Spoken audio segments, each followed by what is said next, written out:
everyone. I'm Sarah Green Carmichael, an editor and writer at Bloomberg Opinion, and I'm here today with Bloomberg Opinion columnist Elisa Martinuzzi, and we're talking today about returning to the office. Elisa, thank you for joining us. Thank you. Glad to be here. So I thought we'd just start by talking a bit about the banking and finance sector, which you cover extensively, and which seems quite determined to get people back to the office. Do they have specific reasons for wanting their employees to come back to the office, or is it sort of more of a cultural thing? Well, I think we have to, first of all, distinguish, within financial service who we're talking about here. I mean, bear in mind that banks in particular have a very large workforce that, go to branches every day, to help us get our money in and out. And so banks in particular, I think, need to be sensitive to the fact that many employees haven't had the luxury of working remotely during the pandemic, and they won't have the luxury of doing so in the future because they have to keep those branches open. So there's always, that to bear in mind. And then what I would say is that, in financial services, there are some activities that are more regulated than others. So these are businesses and functions that need to be closely monitored, closely supervised. And we've obviously had the sudden shift of working remotely a year ago, and it was surprisingly seamless, and the systems, the processes all held up. But that was also partly a reflection of the fact that regulators were had no choice really but to turn a blind eye to some of those regulated activities that should have been conducted in an office, closely monitored by other peers and by other groups. Now that you've got the possibility of getting back into the office, into a building, I think that flexibility from regulators may ease. And if you look, for example, what happened in the autumn, Morgan Stanley, one of the big Wall Street firms, let 2 senior traders go because they had been using unauthorized communications such as WhatsApp. It really brought to the fore the tension that exists in some parts of the financial services industry. But then you have other parts, for example, asset management, fund management, where companies appear to be far more open at the moment to allowing remote work and signaling a more permanent shift to flexible working. And then you have, probably at the opposite spectrum of Wall Street, you have the fintechs. And over here in Europe, Revolut, one of the biggest fintech companies, one of the most valuable startups, has recently said that it will allow its employees to work as many as 2 months outside their home country. So that sort of gives you a flavor of what these companies are thinking and why they're driven by different needs, really. So that's interesting to think about how different parts of the sector might have different reasons for wanting to be in an office. Are you also seeing differences between banks and financial companies based in the UK versus in the US? Yes, and it's interesting you should mention that, because I think if we had to put them in a bucket, you'd probably put them, you would see a geographical split at the moment, which could change, of course. But what we have seen is that, the investment banks, particularly the ones in the US, seem to be keenest, while in Europe you've had firms such as Société Générale in France, which is going to offer all of its employees that the opportunity of working from home 2 days a week, maybe 3 days. And Germany, Deutsche Bank is considering giving more flexibility and more work days to work remotely, as is HSBC of the UK. And I think what one needs to bear in mind here are a few factors, the cultural aspect, but also you have to really look at their real estate footprint and their real estate exposure. So big companies, big lenders rather, tend to be highly exposed to the real estate industry. They've lent a lot of money to commercial real estate borrowers. And so it's hard not to think about their keenness on going back to the office as also, a commercial of their own commercial interest in preserving the valuation of these office buildings. And on top of that, you really have to see be interesting to sort of look more closely at the individual footprints. And so companies that have leased a lot of, banks that have leased a lot of their space, sure, they can take, a shorter term hit. Maybe they have to pay, a charge to exit that lease, but it'll still potentially be less costly than exiting, than finding a buyer for a building that may not be at the higher end of the valuations at the moment.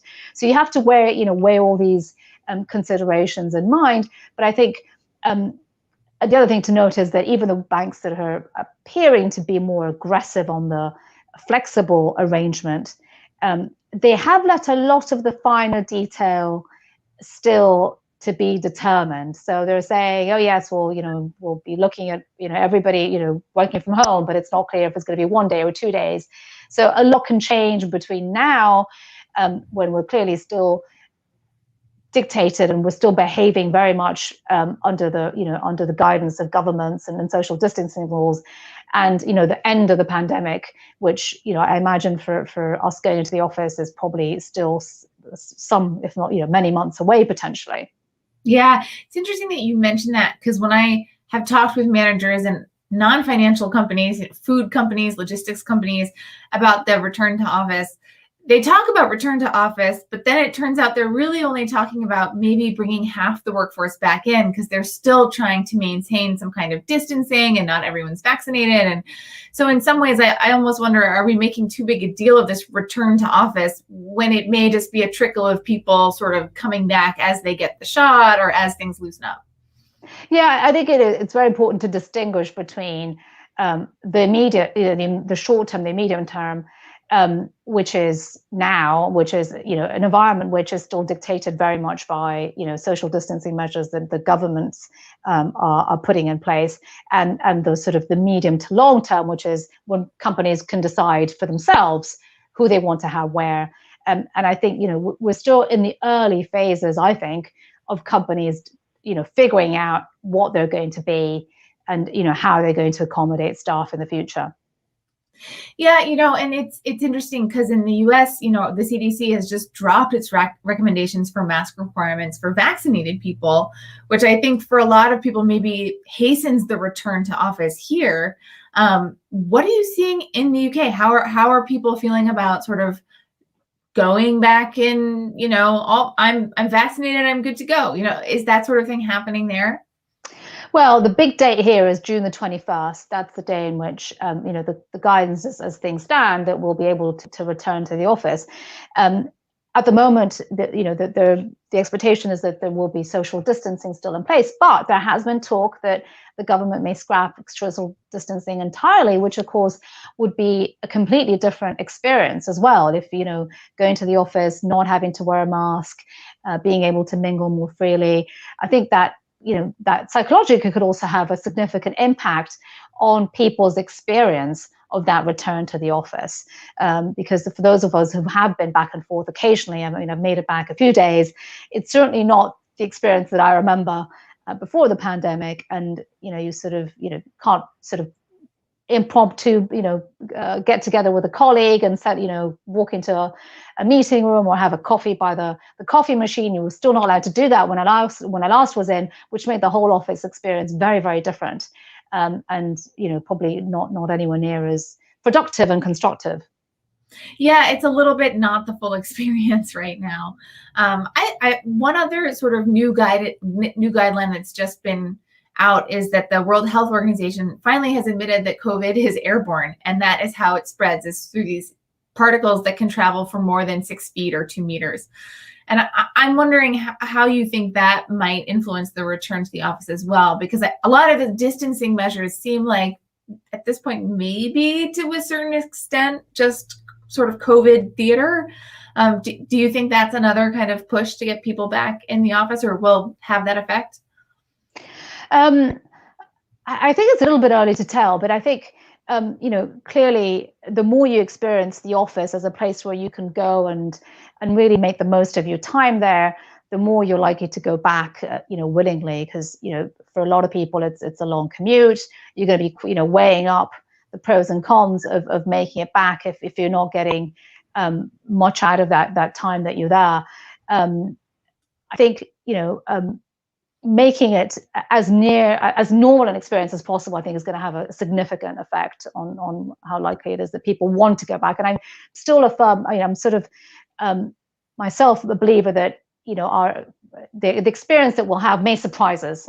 We might be surprised to the effect that we're very keen on going back, or conversely, we might realize, well, actually, working remotely was suited me just perfectly. Yeah, well, and you mentioned that we may be in for a few months here of a sort of transition where we're doing this kind of hybrid work. And some of organizations are embracing hybrid fully and saying it's their long-term plan. Do you have any concerns about that world of sort of partial work from home, partial office work? I think there are a lot of considerations that need to be made, and it'll be this is one of the areas that I find most interesting, is how you adapt to a hybrid model. I mean, for starters, the very basic logistical questions. Once we go back, assuming we go back to a hybrid model, you've got to expect that businesses are going to do that so that they can reduce the footprint. And what does that mean? Well, that probably means that most of us are going to have to give up our desks and hot desks when we come in. So how you manage that allocation of space is, and how that works, from group to group. I mean, in some groups, it won't make a difference if you're sitting, with your teammates or not. In other professions, it's going to make a considerable difference. If I look at, a newsroom, for example, if I sit next to my colleagues, it makes can make my job much more efficient and much more productive. And how you manage the desk space raises questions about surveillance and monitoring. I was reading just today, actually, a piece in the National Post on this very topic, and that banks are implementing systems to monitor how busy certain parts of the buildings are going to be, to figure out how much more how to move staff around. So you've got to assume that both in the office space and at home also, potentially, there's going to be more monitoring. There's going to be a greater awareness and keenness from employers to figure out just exactly how much work is getting done away from the office space. Because don't forget, I mean, we've all had to relocate, or office employees have had to relocate home because of the pandemic, and employers have just had to accept whatever conditions we've been in. But in the new normal, I suspect there'll be a lot more close scrutiny of productivity in the office versus in the home or remotely, and therefore you've got to assume that that's going to be monitored. So, I'm not so sure how keen I would be on that and how it affects my life. Also, you have to expect that hybrid working will probably mean a very different role for the managers who are managing individuals, and how those managers handle those relationships in the future is going to be very important. Does a manager's perception of their employees change if they're spending more time with them, face to face? And does that create biases that they're unaware of? All these are considerations that I think we're still in the early phases of going through, and I think that's going to be is going to affect how successful that transition is going to be. Mm-hmm. So if those are some of the risks of sort of the hybrid future, are there also risks or missed opportunities in trying to go back to 2019 and sort of exactly how everything was pre-pandemic?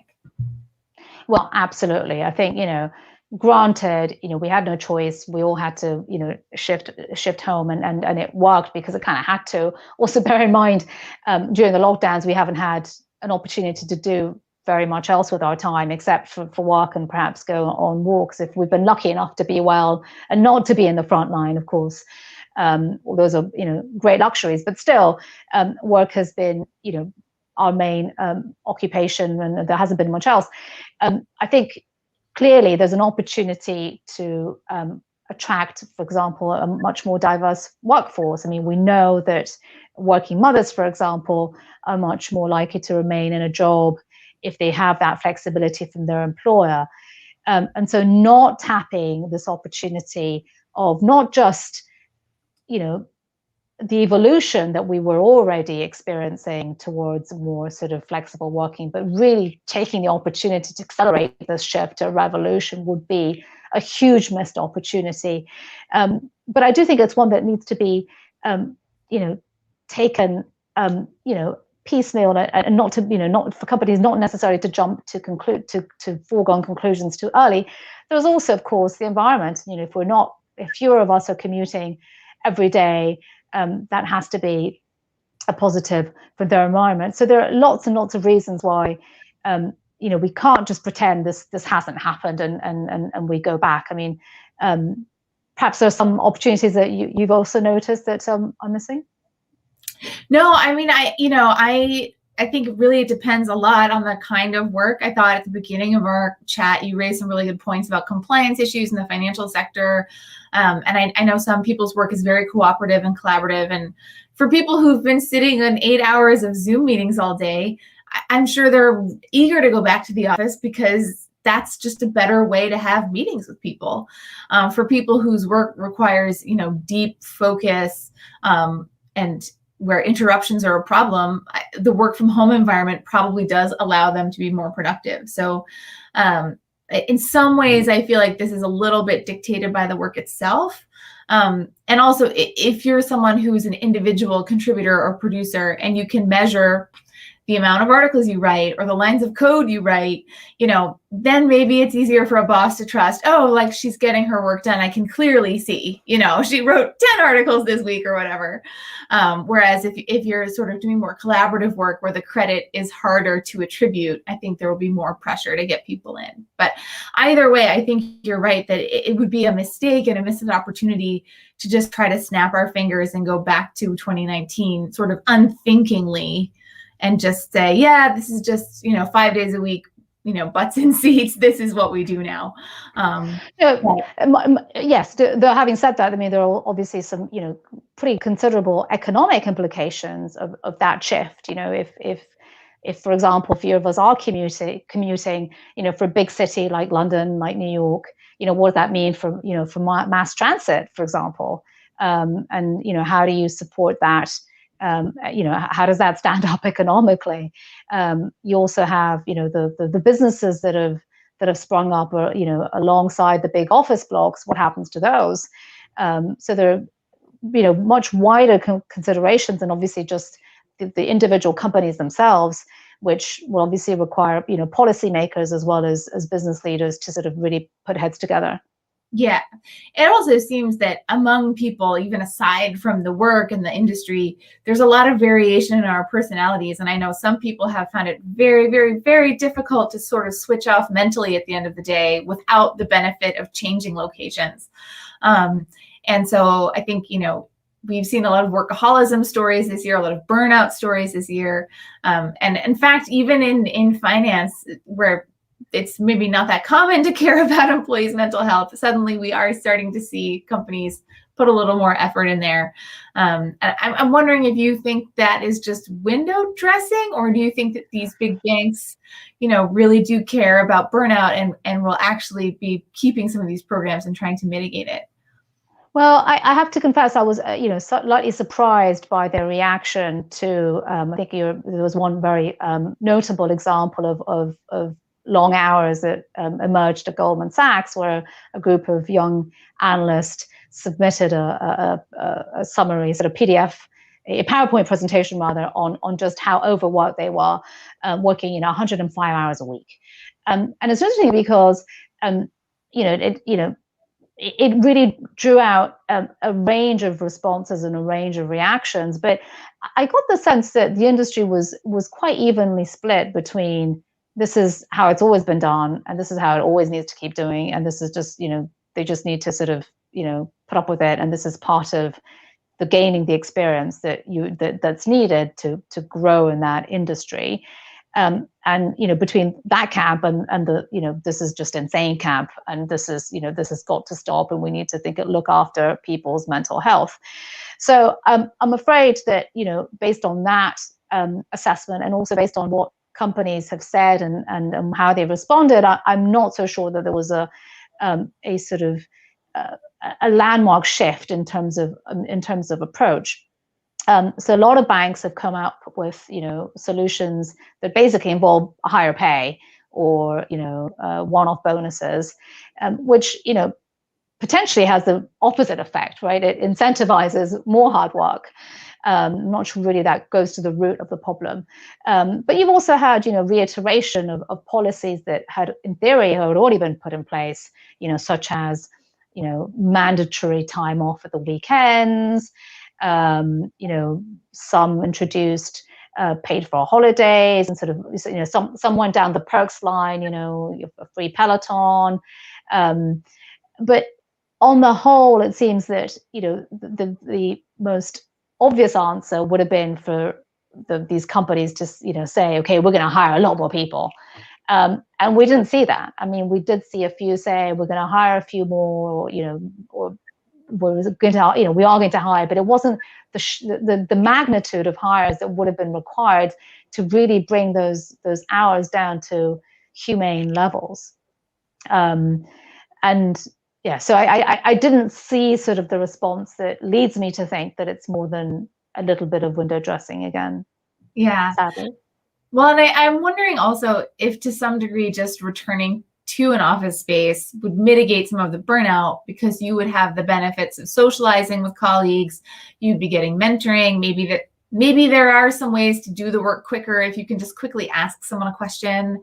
And maybe just being able to joke around with people in person, it takes some of the stress away. So I'm sort of wondering if there might be benefits to going back that would address some of these issues.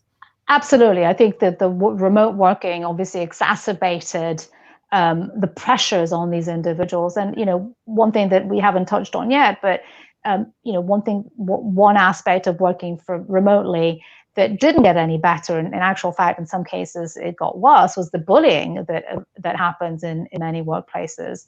The Zoom calls, the social media and the constant interaction on social media has exacerbated some of these behaviors, and including in these situations where you unfortunately can all but imagine a more senior manager saying, at the 11th hour, can you please do this for me by tomorrow morning? And it's a lot easier to say that if you're not, physically in contact with somebody, but you're sending a text message or an email. And so I think getting back into the office will address some of these issues, which I think have been quietly bubbling below the surface, and you haven't really seen much exposure of the extent to which this type of behavior may have been widespread. But I think as people return to the office, we might be learning more about that, unfortunately, as people go back to a more sort of have more more face-to-face interactions with their managers, for example. It might be easier for them to speak up and say, hey, what's been happening to me for the past few months. So I think we're possibly going to be learning more about that dark side in the months and years to come. Yeah, that's interesting too, to think about how we might take some of the lessons that we learned from this time and apply them to the future. I'm thinking here specifically about Citibank's Zoom-free Fridays. I'm wondering, do you think we'll see something like a, meeting-free Friday or travel-free Fridays? Or, do you think some of these little experiments people have tried during the pandemic will carry over to the real world of in-person work? Yes, but speaking about Zoom calls, what I'm interested in finding out is when we go back to, more of us go back to the office, what happens to those Zoom calls, and are they held? Does everybody call in from Zoom, over Zoom, or do people huddle in an office and then everybody else calls in remotely? How's that going to work out? Because the dynamics there could be very different. So does one put a ban in, meetings in the office where not every colleague can be in the room, for example? Be interested to see how that unfolds. But clearly, yes, I think that through some of these painful experiences, we'll have learned hopefully what to avoid. For example, incessant Zoom calls, also excessive travel. We haven't spoken about excessive travel, but if you are an executive, pre-pandemic, and was spending 3 or 4 days on the road every week, that can't have been just good. not for productivity, not for your health even. So, do we put a limit on how much we can, expect our employees to be out on the road every week, right? Yes. I saw that Google, for example, saved something like $1 billion during the pandemic because they were not traveling. Yeah, so there's the saving aspect. There's also, the implications it has on business travel. I mean, it's not all glamorous, right? And a lot of it is, longer hours than you would work in an office, for example. And perhaps we rethink some of those burdens as well. Yes, that's a good point. I realize we're just about out of time, but I haven't asked you anything about the client side yet. So before we wrap up, I would just love to ask you a little bit about how do you think all these changes affect clients and relationships with clients? Because that has been a factor too, I think, and some of the CEOs have come out and said, well, we need to get back in front of clients because we're losing business. Well, I think it partly depends on where the client is and who the client is. Obviously, their experience of the pandemic will be very different if they're, in India right now or if they're in the US, right? So you'll have different experiences and personal or not just business experiences. But ultimately, I think what it comes down to is you're always going to have a competitor who will offer a lower price. Likewise, you're always going to have a competitor who will say, you know what, we really need to win that client. Why don't we get on that plane, go see them in person, whether the client expected it or not, or wanted it for that matter. And that just triggers, unfortunately, it forces everybody else back into, seeing the client. So I do wonder whether some of what we're going to see is not driven necessarily by clients, but just by the competition within various industries, where it'll feel like you've got to be in the room. Having said that, I think most people would agree that maintaining a relationship with a client has been pretty easy, just like you and I are speaking now, over Zoom, over video, but it's very different to building that relationship from scratch, which goes back to the arguments that the big Wall Street CEOs have said. We need to get people back in the office because that's how we train them. That's how they pick up the culture. There's a lot of truth in that, just by observing your colleagues, how they behave in certain situations. You can't replicate that over Zoom. So yeah, we didn't touch on that in our earlier conversation, but clearly, particularly industries where there's a high turnover, they'll have to put some thought to the fact that how does this affect the growth of the business in the long term. If 10% of the company employees changes every year, how do we keep those new employees on board? Yes, I know. It's been a very strange year for anyone just joining a company. Well, thank you. Thank you for the chat today. I hope I can see you in an office soon, somewhere, anywhere. Likewise.